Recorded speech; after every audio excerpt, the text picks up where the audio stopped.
Merci Seigneur pour ta grâce, merci pour ta présence, merci pour ta parole qui est la vérité. Merci Seigneur parce que ta parole elle a toujours quelque chose à nous dire. Nous demandons Seigneur une disponibilité de nos cœurs pour recevoir ce que tu as à nous dire. Nous demandons Seigneur ta grâce.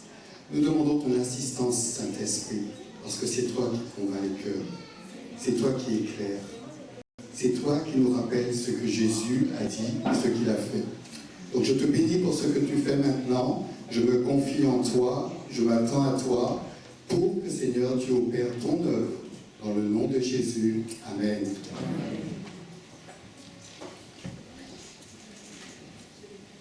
J'ai une petite question pour vous ce matin.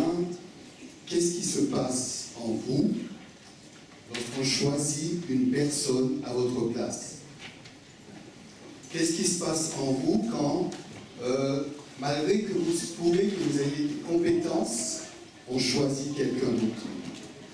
Qu'est-ce qui se passe? Je vous laisse réfléchir à cette question et répondre en vous-même. Malgré que vous savez que Dieu a dit « Toutes choses concourent au bien de ceux qui aiment Dieu », malgré que vous savez que Dieu a dit « Bénissez, ne maudissez pas », malgré que vous savez que Dieu a dit de considérer les autres comme étant au-dessus de vous-même. Qu'est-ce qui se passe à l'intérieur de vous quand au travail, on choisit de faire donner une promotion à quelqu'un d'autre que vous? Quand à l'église, on choisit de placer quelqu'un d'autre de vous. Qu'est-ce qui se passe? Notre pasteur nous a rapporté, on en parlera un tout petit peu plus tard dans le message, notre pasteur nous a rapporté dimanche 23 octobre, parce qu'il y a eu 2 séries de baptêmes, gloire à Dieu. Le Seigneur bénisse nos frères et nos sœurs qui se sont engagés pour lui obéir, pour lui donner leur vie, pour le suivre. Et nous avons eu le 23 octobre le message sur la bonne nouvelle de Jésus-Christ. Il est venu, l'évangile de Matthieu, c'est dans l'évangile de Matthieu nous annonce que c'est Dieu parmi nous, Emmanuel. Voilà comment on va l'appeler. Il s'appellera Emmanuel, Dieu parmi nous. Et cet évangile se termine par « Allez, faites de toutes les nations des disciples, voici je suis avec vous jusqu'à la fin du monde. » C'est beau, hein, la parole de Dieu. Ça commence du début à la fin, il est avec nous. Et il le proclame. Donc notre pasteur nous parlait de la bonne nouvelle du royaume qui fait éruption dans le monde des ténèbres. On l'a chanté tout à l'heure, il fait éruption dans le monde des ténèbres. Quelque chose d'extraordinaire. La puissance de Dieu vient. Le Seigneur vient éclairer ce monde de ténèbres dans lequel nous tous nous habitons et sur lequel nous étions dominés. On ne se rendait pas compte, mais nous étions dominés par le prince des ténèbres. Et il est venu faire éruption pour apporter la liberté, pour annoncer une bonne nouvelle aux pauvres, pour annoncer pour proclamer une année de grâce accordée par le Seigneur. Et notre pasteur nous a dit, pour remettre les compteurs à zéro, on repart à zéro avec lui. Hein, c'était comme le jubilé où il fallait redonner les terres aux personnes à qui on les avait pris. Donc, il remettait les compteurs à zéro. Pour cela, il appelait chacun à changer de façon de penser, à changer de façon de vivre, à faire demi-tour. On allait par là, on va par là, à faire demi-tour. Et il annonçait à ce que nous, en disant cela, il nous invitait à nous repentir et il nous invitait parce que le royaume de Dieu s'était approché. Dans la personne de Jésus, le royaume de Dieu était sur terre. Et le royaume de Dieu est encore sur terre, discrètement en ce moment, jusqu'au jour où il va être pleinement, pendant un règne de 1000 ans, que la Bible nous annonce. Il s'est approché. Il est là. Et nous allons continuer une série de messages que notre pasteur nous encourage à faire sur la loi de ce royaume. La loi de ce royaume. Donc j'ai le privilège de démarrer cette série. Et c'est comment est-ce que doit vivre le chrétien dans ce royaume? Comment vit-on dans le royaume de Dieu? La personnalité du chrétien, c'est ce que nous allons partager ce matin. Nous allons partager les béatitudes dans Matthieu 5, versets 1 à 12. Matthieu 5, versets 1 à 12.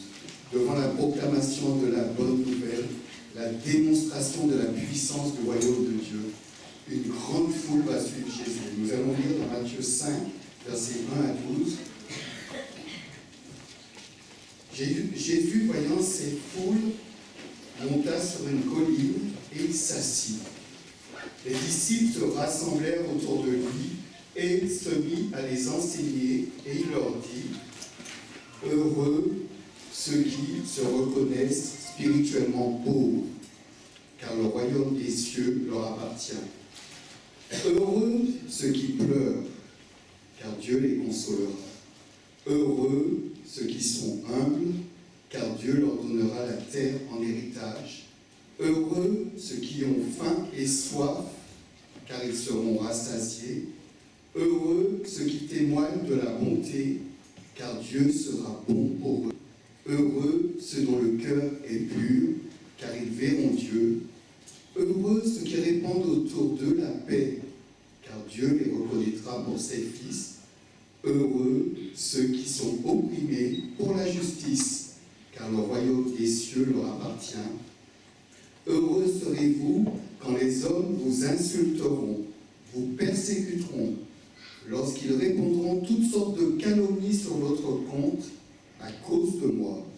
Oui, réjouissez-vous, alors soyez heureux, car une magnifique récompense vous attend dans les cieux, car vous serez ainsi comme les prophètes d'autrefois. Eux aussi ont été persécutés avant vous de la même manière. C'est là pour la lecture. J'aime bien dans le début de ce passage, donc il y a une foule nombreuse qui ont entendu cette bonne nouvelle, une foule nombreuse qui ont vu la démonstration de cette bonne nouvelle, des malades guéris, des démons chassés, qui ont vu des infirmes marcher. Ils ont vu cette démonstration. Donc quand on voit des choses comme ça, malheureusement on marche par la vue et on va suivre. Donc tous ils se sont mis à suivre ce Jésus qui manifestait cette démonstration du royaume. Et quand mais ce que j'aime particulièrement dans ce verset, dans le verset 1, les disciples de Jésus, ceux qui ont décidé de le suivre, coûte que coûte, ils se rassemblent autour de lui. Sommes-nous de ceux qui aiment se rassembler autour de Jésus? Comment en 2022 on peut faire pour se rassembler auprès de Jésus? Est-ce qu'on prend plaisir à se rassembler auprès de Jésus? Nous disons, peut-être machinalement, que là où 2 ou 3 sont assemblés en son nom, il est au milieu de nous. Il est au milieu de nous ce matin. Nous avons plaisir à être rassemblés ce matin. Il y a d'autres rendez-vous. Est-ce que nous avons autant de plaisir à être rassemblés auprès de Jésus? C'est une question pour chacun d'entre nous. Donc là, il se mit à les enseigner. Il y avait la foule au loin et ses disciples qui se rapprochent, se rassemblent auprès de lui. Et il va parler de 8 béatitudes. Il y en a 9 exactement, mais la 9e est souvent comptabilisée dans la 8e. Elle fait partie de la 8e. Et dans les 8 béatitudes, il va commencer par le mot heureux. Heureux. En les lisant, on s'aperçoit que cette forme de bénédiction vient quand nous plaçons notre confiance en Dieu. Celui qui réfléchit sur ces choses, nous dit la Bible, trouve le bonheur. Celui qui se confie en l'Éternel est heureux. Proverbe 16, verset 20. Placer notre confiance en Dieu implique que nous nous plaçons sous l'autorité de la parole de Dieu. Ce que dit Jésus. Si je ne le reçois pas, si je ne le crois pas, cela ne produira aucun changement dans ma vie. Heureux l'homme Heureux les hommes qui ont une conduite intègre, qui marchent selon la loi de l'Éternel. Le psaume 119, verset 1 qui dit ça. Le fait de se placer sur l'autorité de la parole de Dieu conduit à une action. Et c'est le verset 2 du psaume 119 qui nous le dit aussi. On voit heureux l'homme qui suit ses préceptes et cherche à lui plaire de tout leur cœur. Heureux les hommes qui suivent ses préceptes et qui cherchent à lui plaire de tout leur cœur. On voit que le concept d'être heureux toujours se traduit par une action. Parfois, il y a un décalage dans nos vies. Il y a un décalage entre ce que je dis et ce que je fais. Il y a un décalage entre ce que je sais et ce que je fais. Dans notre groupe de maison, mardi dernier, on a prié pour ça. On a pris conscience que bien souvent, ce que je sais, ce n'est pas toujours ce que je fais. Et nous avons supplié le Seigneur pour qu'il nous aide à nous aligner sur le ce que je sais et que je le fasse. Et des fois, on a un décalage entre ce que Dieu dit et ce que je fais. Nous ne pouvons devenir ce genre de personnes que Jésus décrit dans cette béatitude que si nous ne sommes pas entièrement obéissants et engagés dans le mode de vie que notre Père et son Fils nous proposent. Nous ne pouvons pas devenir ce genre de personnes si nous ne sommes pas entièrement obéissants et engagés dans le mode de vie que notre Père et son Fils nous proposent. L'Évangile est donc le chemin du bonheur, de la joie. C'est ce qu'on a chanté tout à l'heure. Le chemin du bonheur et de la joie. Ce n'est pas se rendre malheureux. Dans les 8 béatitudes, il y en a 4 qui sont dites positives. Être doux ou humble, être miséricordieux ou plein de bonté ou aimant, avoir un cœur pur, procurer la paix. Voilà les 4 qui sont dites positives. Et il y en a 4 qui sont dites négatives. Ceux qui pleurent, ceux qui ont faim, ceux qui sont persécutés, ceux qui sont pauvres. Les 4 positives, être doux, ce que Jésus attend de ses disciples, il est lui-même. Quand Jésus demande quelque chose, il est exactement ce qu'il demande. Et il fait exactement ce qu'il demande. La Bible nous dit, venez à moi, il dit ça à tout homme, venez à moi vous tous qui êtes fatigués ou chargés, et je vous donnerai du repos. Prenez mon joug sur vous et recevez mon instruction, car je suis doux et humble de cœur.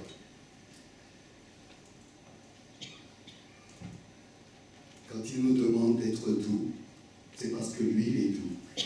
Quand il nous demande d'être humble, c'est parce que lui, il est humble. La douceur consiste à ne pas vouloir écraser tout le monde, à ne pas vouloir écraser les pieds des gens pour être plus grand. Et ça a été aussi une recherche à un moment chez les disciples. Qui est le plus grand par rapport à nous? Qui est le plus grand par rapport à nous? C'était leur question. Jésus leur a répondu, les chefs des nations les tyrannisent, les grands les asservissent. Il n'en sera pas de même parmi vous, mais quiconque veut être grand parmi vous, qu'il soit votre serviteur. Le doux ne s'irrite pas non plus contre le méchant et il ne le jalouse pas, mais il compte sur Dieu. Leur récompense vient de Dieu. La terre promise, ici, elle représente le royaume messianique qui prendra sa dimension dans la nouvelle création. Apocalypse 21, verset 1 qui nous dit ça. Que votre douceur soit connue de tous les hommes. Le Seigneur est proche. Philippiens 4, 5. C'est mieux que la violence, que la brutalité, vouloir écraser l'autre. C'est mieux comme programme. Et c'est ce qu'il nous propose. ceux qui font miséricorde, qui témoignent de la bonté, désignent de la compassion, de l'empathie. C'est celui qui comprend l'autre.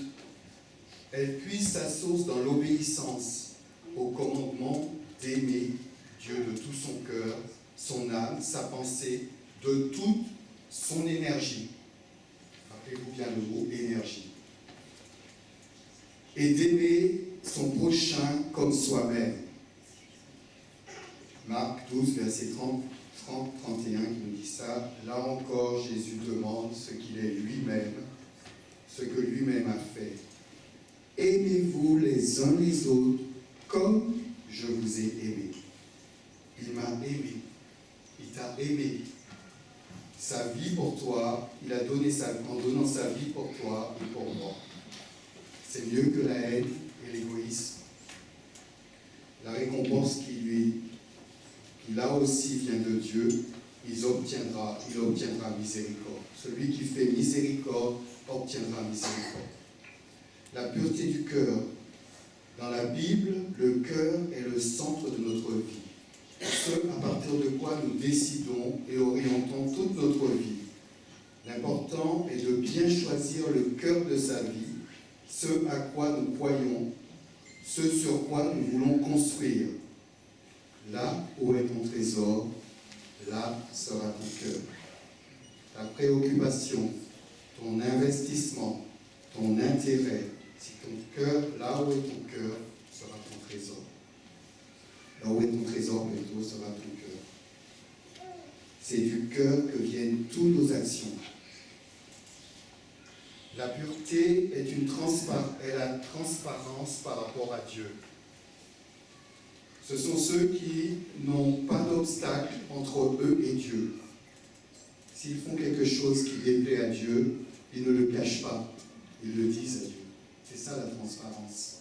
S'ils font quelque chose qui honore Dieu, ils se réjouissent de ça. Mais ils ne se cachent pas. Ils veulent être tels qu'ils sont devant Dieu, parce qu'ils comptent sur Dieu et ils ne comptent pas sur eux-mêmes. Que tout ce qui est vrai, tout ce qui est honorable, tout ce qui est juste, tout ce qui est pur, digne d'amour, d'approbation, qui mérite respect et louange, soit l'objet de vos pensées. Tous ceux qui font sur le Christ une telle espérance se rendent purs, tout comme Christ est pur. Là encore, Christ demande d'être pur, Christ me demande d'être pur, parce que lui-même est pur. La paix. Ce qui procure la paix. C'est une chose importante. Dieu est la source de la paix. Nous sommes appelés à la répandre, à la procurer autour de nous, à donner la paix aux autres. Jésus est venu pour qu'en guerre que nous étions avec Dieu, nous recevions la paix. Cette guerre, nous l'entendons lorsque nous sortons dans les rues pour l'évangélisation. On entend la façon dont les personnes parfois parlent de Dieu, le mépris qu'ils ont, l'indifférence qu'ils ont, et même des fois l'insulte qu'ils ont. Malheureusement. Face à la peur, le trouble, la terreur de ses disciples, la parole de Jésus est toujours « la paix soit avec vous ».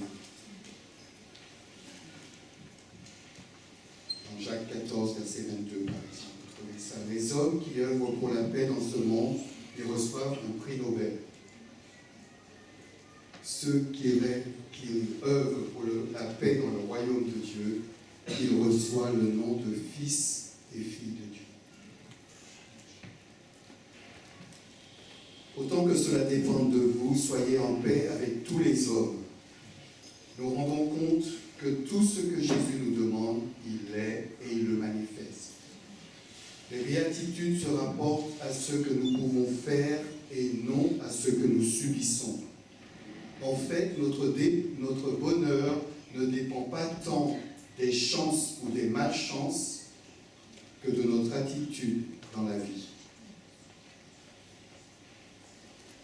Jésus ne dit pas « heureux ceux à qui on fiche la paix », mais il dit « heureux ceux qui procurent la paix ». Notre attitude, ceux qui procurent la paix, c'est ceux-là qui sont heureux, et ce n'est pas forcément ceux qui vont subir quelque chose, et on va leur fiche la paix, donc ils sont heureux. Il ne dit pas « heureux ceux qui sont aimés », il dit « heureux ceux qui aiment ». Ce que le Seigneur nous demande, c'est toujours une action. Nous sommes appelés à aimer, nous sommes appelés à procurer la paix. Je ne vous ai pas donné la signification du mot « heureux » dans la Bible, dans le grec. Le mot « heureux » veut dire, le mot « heureux » c'est « makarios ». Il implique que nous mettons de l'ordre dans notre vie, conformément à la volonté divine. Heureux ceux qui écoutent la parole de Dieu et y obéissent. Il implique qu'on met de l'ordre pour être heureux. Si vous savez ces choses, vous êtes heureux pourvu que vous les pratiquiez. Jean 13, verset 17. Makarios, Makarios. Heureux celui qui garde les paroles de la prophétie de ce livre. Qui garde les paroles de la prophétie de ce livre. Apocalypse 22, verset 7. Là encore, c'est Makarios.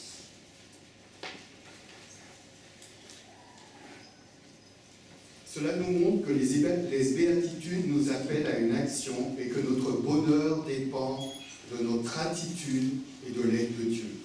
Notre bonheur ne dépend pas de ce que nous subissons, mais elle dépend de notre attitude et de l'aide de Dieu.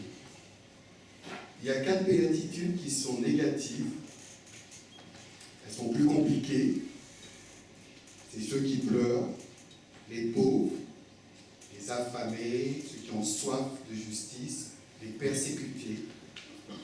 Si notre regard n'est pas centré sur Jésus-Christ, elle pourrait nous décourager et elle pourrait nous arrêter parfois. Pourtant, Jésus dit, quand il les cite, heureux, comme les 4 autres, heureux.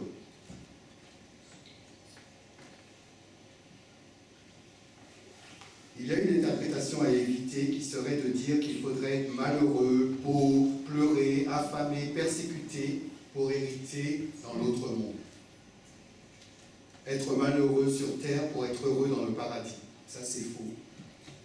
Les béatitudes sont pour aujourd'hui et pas pour demain. Elles commencent toutes par heureux, ou des fois béni. Il ne faut pas forcément avoir faim ou souffrir pour être heureux, comme s'il y avait un système de compensation dans notre monde. C'est ce que pensent, ce que font, ce qu'on fait croire à certains djihadistes. Il y a un système de compensation. Donc ils sont prêts à mettre une bombe et à faire sauter leur corps et d'autres personnes, des innocents autour, parce qu'ils pensent qu'il y a un système de compensation de l'autre côté s'ils sont malheureux, s'ils font quelque chose qui les fait souffrir. En fait, cela signifie que même si je suis pauvre ou que je souffre, je peux trouver en Dieu un consolateur. Je peux trouver en Dieu un bonheur aujourd'hui. Dieu peut nous aider même dans les malheurs qui peuvent nous arriver. Pour introduire ces béatitudes, je vous donne la définition du mot heureux en hébreu cette fois-ci. C'est Ezer, E-S-H-R. Aller tout droit, avancer, marcher, faire des progrès, bénir. Voilà ce que ça veut dire le mot heureux en hébreu. On le retrouve dans les psaumes, le psaume 119, verset 1 que je vous ai lu tout à l'heure. Heureux les hommes qui ont une conduite intègre, qui marchent selon la loi de l'Éternel. Vous connaissez par cœur le psaume 1, verset 1. Heureux l'homme qui ne marche pas selon le conseil des méchants, qui ne s'arrête pas en compagnie des pécheurs, qui ne s'assied pas en compagnie des moqueurs, mais qui trouve son plaisir dans la loi de l'Éternel et qui la médite jour et nuit, encore, encore et encore. Il marche, il avance, il fait des progrès, il ne s'arrête pas. Est-ce que tu avances ou est-ce que tu as arrêté? C'est la question qu'on peut se poser ce matin. Est-ce que j'avance ou est-ce que je suis arrêté? J'ai été arrêté une fois, je me suis arrêté. Le Seigneur est venu me chercher et je me suis repenti, comme le Seigneur nous l'a montré, et il m'a ramené. J'ai repris le chemin alors que j'avais abandonné le culte personnel, j'ai repris le culte personnel. Et le Seigneur m'a parlé un jour en me disant qu'il est de ma capacité. Il m'a parlé en me montrant que c'est pas moi qui peux faire les choses, mais que si je me confie en lui, si je lui fais confiance, il va accomplir les choses. Et donc, je montais sur une montagne à ce moment-là, et je descendais la montagne. Et quand j'ai descendu la montagne, je suis arrivé à un moment, et monté en moi, promets-moi de m'obéir. Dans un chemin de désobéissance, Dieu vient me rejoindre, vient me rappeler, vient me ramener, et il me dit, promets-moi de m'obéir. J'ai dit, Seigneur, je ne suis pas capable de t'obéir, je ne peux pas te faire une telle promesse. Mais la veille, le Seigneur m'avait dit qu'il est ma capacité. C'est lui qui met en nous le vouloir et le faire. C'est lui qui nous rend capables. Donc j'ai dit, Seigneur, je te promets de t'obéir sur le fait que tu m'as dit que tu es celui qui me donne la capacité de t'obéir. Le Seigneur m'a ramené, et le Seigneur peut faire cela pour tous ceux qui sont arrêtés. Il y a tout un tas de circonstances, de situations qui peuvent nous arrêter. Nous prenons un chemin, nous voulons suivre le Seigneur, et puis boum, et on fait autre chose. Le Seigneur nous fait des dons, il nous donne des enfants, et voilà que les enfants deviennent des fois une gêne pour pouvoir venir au Seigneur, pour pouvoir venir comme nous étions, comme nous n'avons rien. Le Seigneur nous donne un travail, et voilà que le travail peut être une gêne qui nous empêche de venir comme nous faisions auprès du Seigneur. Le Seigneur nous donne des choses et les dons de Dieu peuvent devenir, malheureusement, pour nous comme un obstacle lorsque nous avons oublié quelle est notre priorité. Et des fois, les choses nous empressent. Ce n'est pas un jugement ni quoi que ce soit. Moi, j'ai vécu ces expériences, donc je les parle, je vous les partage, et des fois, il faut qu'on revienne à nos priorités. Des fois, il y arrive une situation difficile, pénible, une maladie ou quelque chose, et on est arrêté. Une perte, et on est arrêté. Le Seigneur nous invite à revenir, on peut repartir avec lui.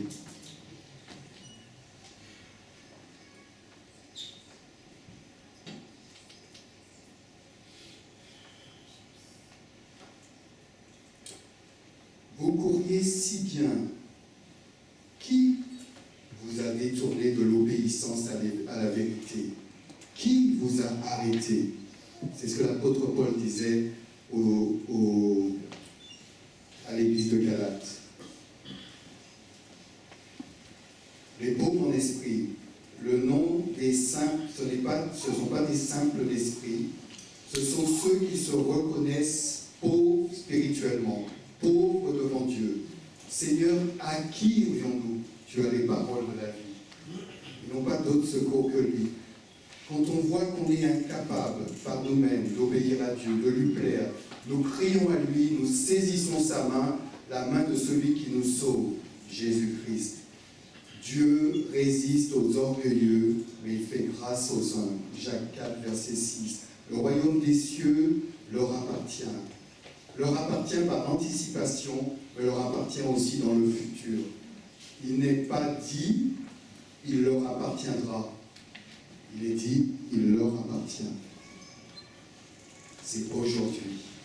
Notre Seigneur Jésus était humble de cœur.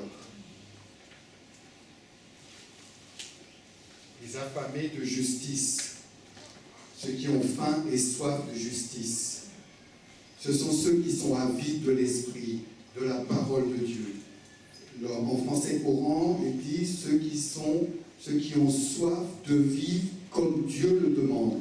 C'est un comportement qui fidèlement met en pratique la volonté de Dieu. La colère de l'homme n'accomplit pas la justice de Dieu. Christ lui-même est juste. Christ aussi a souffert une fois pour toutes, lui juste pour des injustes, dit 1 Pierre 3, verset 18. Il nous est dit qu'il nous arrivait de souffrir. S'il nous arrivait de souffrir parce que nous faisons ce qui est juste, nous serons heureux. Ne craignez pas les hommes et ne vous laissez pas troubler, dit 1 Pierre 3, verset 14. Ceux qui ont soif de cette justice, la Bible promet, Dieu promet, Seigneur Jésus promet, ils seront rassasiés. Dieu exaucera leurs désirs.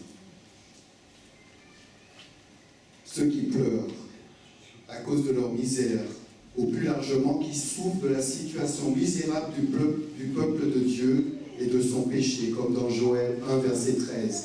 Jésus a pleuré devant la peine de ses amis. Jésus a pleuré devant Jérusalem. Toi qui tues les prophètes, qui lapides ceux qui sont envoyés. Combien de fois ai-je voulu te rassembler tes enfants comme une poule rassemble ses poussins sous ses ailes, mais vous ne l'avez pas voulu. Jésus a pleuré encore devant Jérusalem, qui n'a pas connu le jour où elle a été visitée. Ah, si toi aussi tu avais reconnu ce jour, ce qui donne la paix, mais maintenant cela reste caché à tes yeux. Pleurez avec eux, avec ceux qui pleurent, nous dit Romains 12, verset 15. Apportez notre présence, notre soutien dans la prière, auprès d'un frère dans la détresse. Les mots parfois souvent sont superflus devant ceux qui pleurent. Mais le bonheur n'est pas tant de ne pas avoir de malheur dans la vie que d'avoir un ami qui console. Dieu promet de nous consoler d'une consolation qui nous permettra de consoler ceux qui passent par la même épreuve. Il proclame qu'il est le Dieu de toute consolation. En français courant, il dit « parce qu'ils agissent comme Dieu le demande ». Ceux qui sont persécutés à cause de Christ, ce sont ceux qui agissent comme Dieu le demande. Ils sont insultés, calomniés, maltraités parce qu'ils sont chrétiens, parce qu'ils croient en Jésus-Christ. Lui qui a été insulté ne rendait pas l'insulte. Maltraité ne faisait point de menaces, mais s'en remettait à celui qui juge justement. 1 Pierre 2, verset 23. Les apôtres se retirèrent devant le Sanhédrin, joyeux d'avoir été trouvés dignes de subir les outrages pour le nom de Jésus. C'est possible. C'est possible. Devant tout ce que l'on décrit, je vous rappelle que le Seigneur Jésus dit « Heureux ceux qui passent par là ». Nous sommes appelés à ressembler à Christ dans certaines situations. Eux aussi, ceux aussi du royaume des cieux, pour eux aussi le royaume des cieux est à eux. Les béatitudes nous montrent que le bonheur ne dépend pas de ce qu'on subit, mais de soi et de l'aide de Dieu. Les personnes que Jésus décrit dans ce passage, qui sont heureux, ont un caractère, un mode de vie différent de ceux qui sont encore en dehors du royaume. La grâce que Dieu donne appelle une réponse. Les béatitudes appellent une action. Le bonheur ne dépend pas de la situation matérielle ou du plaisir qui sont passagers. La plupart des gens cherchent des bénédictions afin de s'enrichir, afin d'améliorer leur situation. Ici, les bénédictions proviennent d'une relation bâtie sur l'engagement à suivre Jésus-Christ et un mode de vie qui profite aux autres plutôt qu'à nous.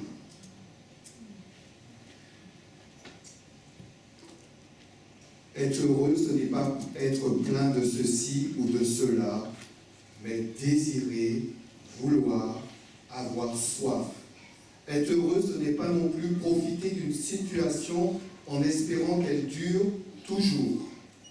Comme lorsqu'ils étaient sur le mont de la Transfiguration, où ils ont dit, Seigneur, ici, il est bon qu'on soit là. On va dresser 3 tentes, une pour toi, une pour Moïse et une pour Élie. Une voix se fit entendre, celui-ci est mon fils bien-aimé, écoutez-le. Je rappelle, en hébreu, avance. Ne t'arrête pas. Avance, avance, avance.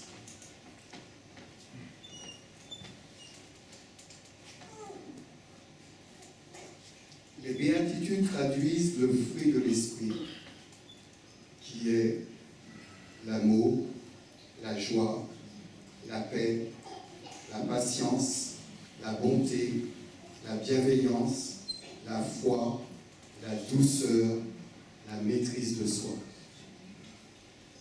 La vie que notre Seigneur nous propose, c'est une vie makarios, qui implique qu'on mette de l'ordre dans sa vie.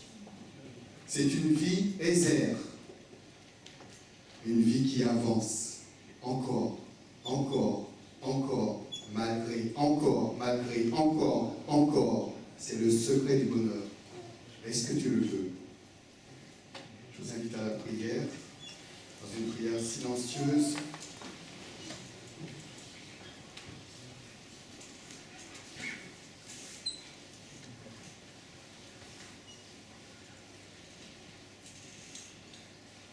Seigneur, tu vois notre situation, tu nous connais chacun, tu sais où nous en sommes avec toi, tu sais si on avance ou si on est arrêté, tu sais si on ralentit, si on recule, tu sais tout, Seigneur, de nous. Nous nous présentons devant toi, notre Dieu. Tu vois tel que nous sommes. Mais Seigneur, tu dis, heureux ceux qui sont purs, heureux ceux qui procure la paix. Tu dis heureux ceux qui pleurent. Tu dis heureux ceux qui sont persécutés. Tu dis heureux ceux qui passent par des temps de difficulté, de souffrance, Seigneur, parce que tu es celui qui console, tu es celui qui relève, tu es celui qui conduit. Je prie pour que ce matin, Seigneur, que tu rencontres un de nos frères. Quelqu'un qui est arrêté, Seigneur, ce matin, tu le rencontres au nom de Jésus. Je prie pour que tu rencontres quelqu'un qui ralentit ou qui recule au nom de Jésus. Je prie pour que tu le relèves.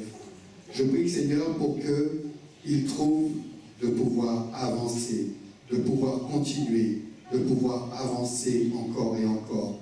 Pour qu'il règle sa vie sur ta parole, Seigneur. Pour qu'il règle sa vie sur tes desseins, sur ta volonté, Seigneur.